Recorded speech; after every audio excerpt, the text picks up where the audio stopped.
In this video tutorial, I'm going to walk you through how to make a basic intake form on Zoho Forms to go ahead and pass that data to your CRM and how to set it up in your website. For this example, we'll be using the newsletter, but you can also use this same exact process for contact form. And in the process, I'm going to include some best practices in every step along the way on how to do it. So let's go ahead and get started. The first thing we're going to want to do is open up Zoho Forms. We're going to create a new blank form.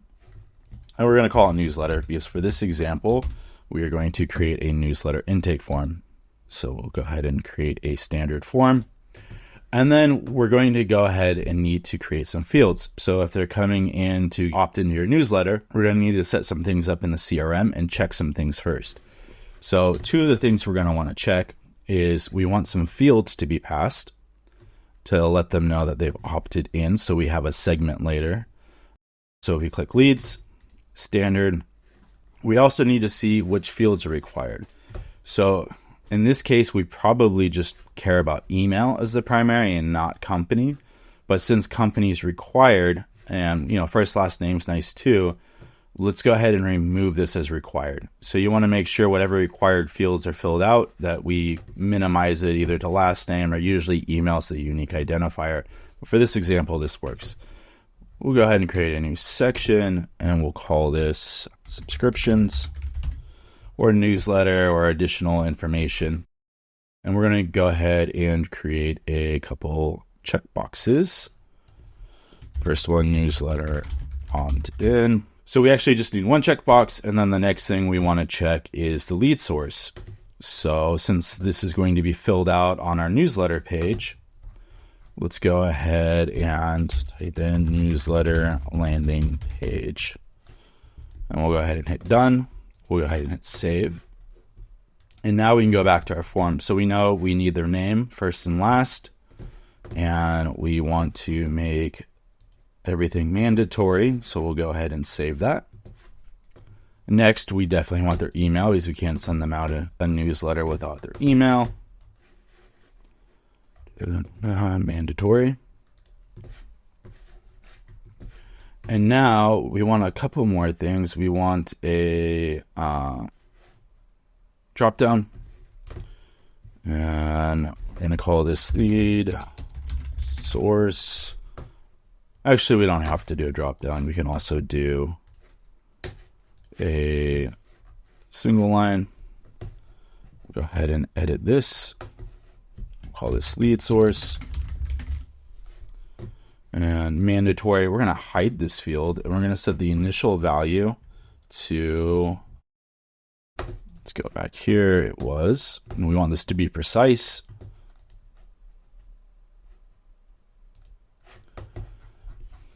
A newsletter landing page. And we'll go ahead and save.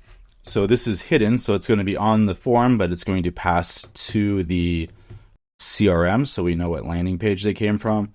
And then we're going to add a checkbox. And we're going to go ahead and edit this. Delete. And we'll call this newsletter opt-in. And newsletter. Yep.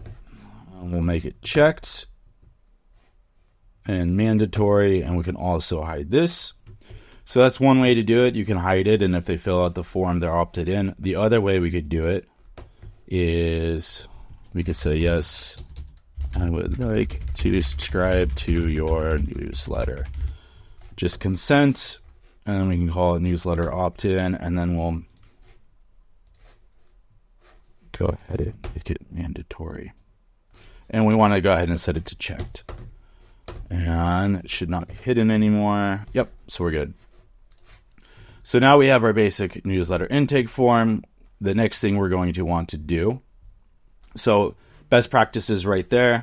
We have lead source and connected the fields to the CRM. Next, we're going to want to go to the settings.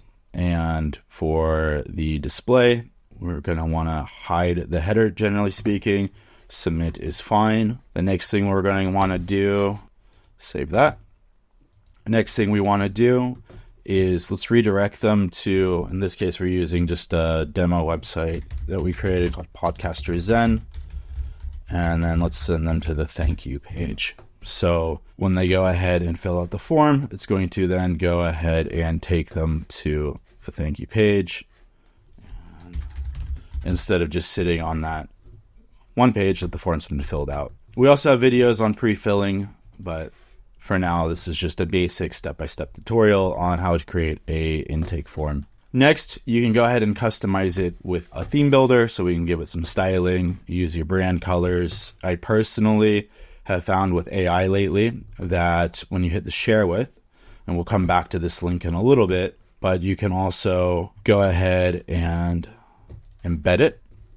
And when we embed it, we can see here we have the iframe, which is what we'll be using in this tutorial. But you can actually take the HTML and CSS, generate some code, download the text, run it through AI, say, hey, here's my branding style. Here's a branding guide that we use for our website. Please style my form. And with the HTML and CSS, AI actually gives a very, very beautiful form. The only thing with that is you want to test it. And if you're using this feature, any changes to the form, this code will need to be updated and re-embedded on your website. Whereas iframe, all the updates will continuously stay live. The next thing we're going to want to do is turn on UTM tracking. Generally speaking, I have a whole video on this, but just make sure this is turned on. In case you want to send, even if it's not a Google ad, you can run campaigns, you can run promos, opt into our newsletter, and then you have a source if they click there, and then that will pass to the form as well. Whole other video on that. The link will be in the description though on how to set this up, because it's a pretty in-depth video. Okay, so now we have tracking turned on, we have our basic form.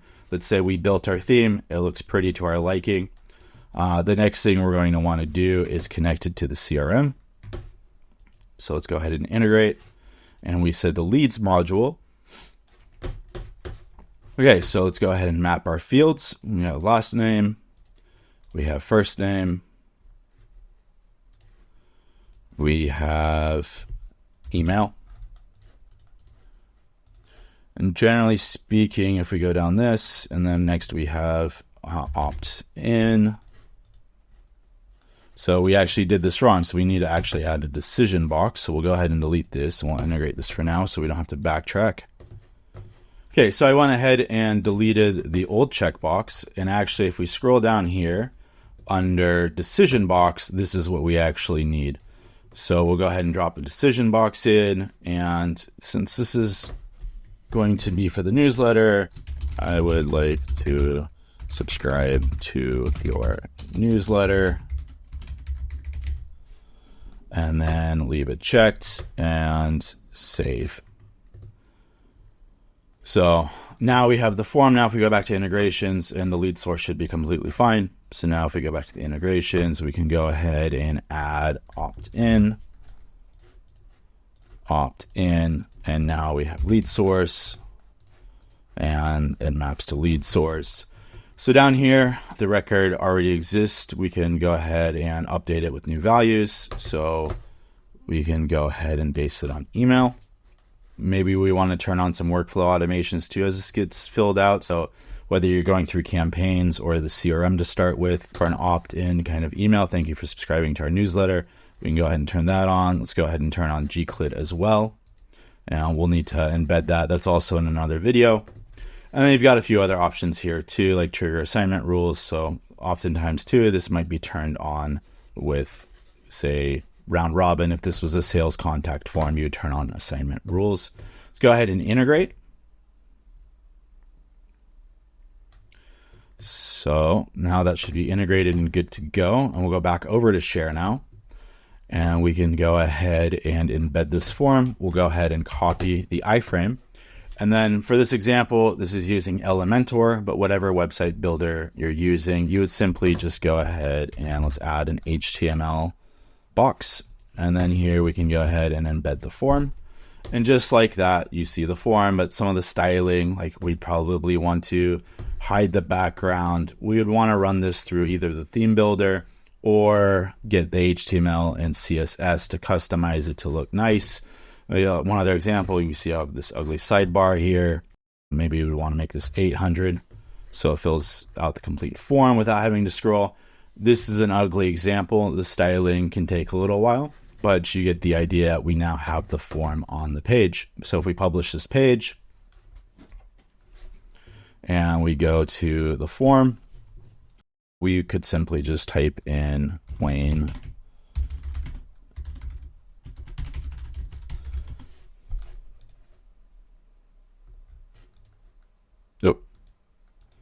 We have a drop down that should not be there. So let's go back to the builder. Yeah, so this was not supposed to be on the form. So let's delete that. Yes, and this is actually good for this example too. So just like that, we'll go ahead and refresh. And now it's gone. So with the iframe, we don't have to do anything. So we'll go back and test at Zenatta. And opt into the newsletter. So now when we submit, it redirected us to our thank you page. And now if we go back into the CRM and we go to leads, you can see I just came in here and we have the lead source that passed through, and it should have opted me into the newsletter. So that's a step-by-step process on how to create a Zoho form from start to finish, from embedding it on your website. If you want more in-depth tutorials, we do have our whole marketing team training course. This includes Zoho campaigns, Zoho marketing automation, Zoho forms, which is rolling out this week. We also have Zoho social and Zoho sales IQ rolling out in the upcoming months, all for one price in the same course. Hope you found this video useful. If you did, be sure to hit that like and subscribe button, and we'll see you in the next video.